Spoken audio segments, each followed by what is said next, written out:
warahmatullahi wabarakatuh. Kami dari kelompok B2 Lab 1 akan melakukan percobaan surfaktan, yaitu percobaan mencampurkan deterjen dengan air dan minyak. Sebelum memulai percobaan, izinkan kami memperkenalkan diri terlebih dahulu. Perkenalkan, nama saya Azizah Hamida Isaniatri dengan NIM F0403251046. Saya Nisa Ufa dengan NIM F0401251066. Saya Muhammad Dafa dengan NIM F0405251075. Tujuan praktikum ini adalah untuk mengukur pengaruh surfaktan terhadap kelarutan zat dan mengukur sifat-sifat fisik kelarutan, Serta untuk memahami bagaimana surfaktan dapat meningkatkan kelarutan senyawa yang sukar larut. Bahannya adalah yang pertama ada minyak, lalu ada cup gelas 3 buah, lalu ada deterjen, lalu ada air, dan juga alat pengaduk.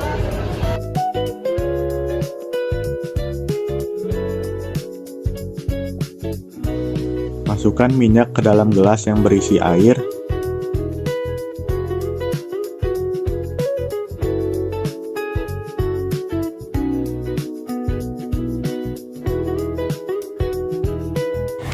Kemudian masukkan deterjen ke gelas yang berisi air dan minyak. Lalu diaduk hingga homogen.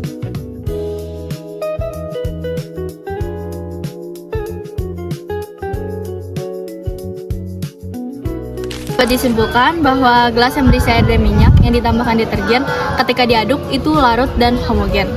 Sedangkan gelas yang ditambahkan air dan minyak yang tidak ditambahkan deterjen itu tidak larut.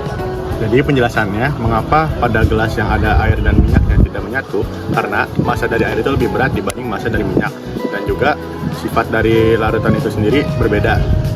Air itu sifatnya polar, sedangkan minyak non-polar, yang menyebabkan dia tidak menyatu. Penjelasan pada cup yang berisi deterjen, air dan minyak itu adalah karena si deterjen itu memiliki zat surfaktan yang bersifat semipolar. Dia itu bisa mengikat air dan juga minyak. Dan si surfaktan ini juga berfungsi sebagai jembatan perantara agar si air, minyak, dan deterjen akan menyatu.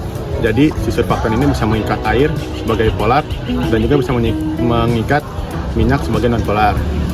Sekian percobaan praktikum surfaktan dari kelompok kami. Kurang lebihnya mohon maaf. Wassalamualaikum warahmatullahi wabarakatuh.